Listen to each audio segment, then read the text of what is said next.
বুধবার রাতে সচিবালয়ের ৭ নম্বর ভবনে আগুন লাগার পর সোমবার সংবাদ সংগ্রহের জন্য ভেতরে ঢোকার অনুমতি মেলে গণমাধ্যম কর্মীদের। পুরনো পাস স্থগিত করে আপাতত অস্থায়ী পাশে গণমাধ্যম কর্মীদের সচিবালয়ের ভেতরে প্রবেশের অনুমতি দেওয়া হয়।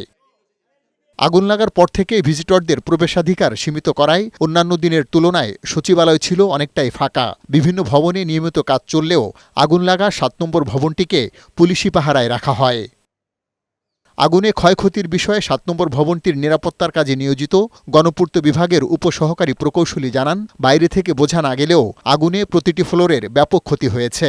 তো মোটামুটি 40-50টা করে এভারেজে রুম আছে, ছোট বড় মিলে 4টা ফ্লোর ক্ষতিগ্রস্ত হয়েছে।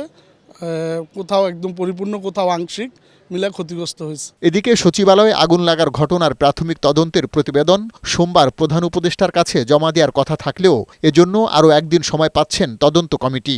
কমিটির প্রধান স্বরাষ্ট্র মন্ত্রণালয়ের সিনিয়র সচিব নাসিমুল গনি সাংবাদিকদের জানান, এখনও তদন্তের কিছু কাজ বাকি থাকায় সময় নেওয়া হয়েছে। বিকেল 5টা পর্যন্ত আমি টাইম নিয়েছি, তারপরে দেখা যাক, এর আগে যদি আমি পারি তো করবো, কারণ আমাদের তো অনেকগুলো টিম কাজ করতেছে, এটা কোঅর্ডিনেট করার সবার টাইমিং না, আর আমাকে আবার আমার রেগুলার কাজটা আপনারা বুঝেন যে এটাও করতে হচ্ছে।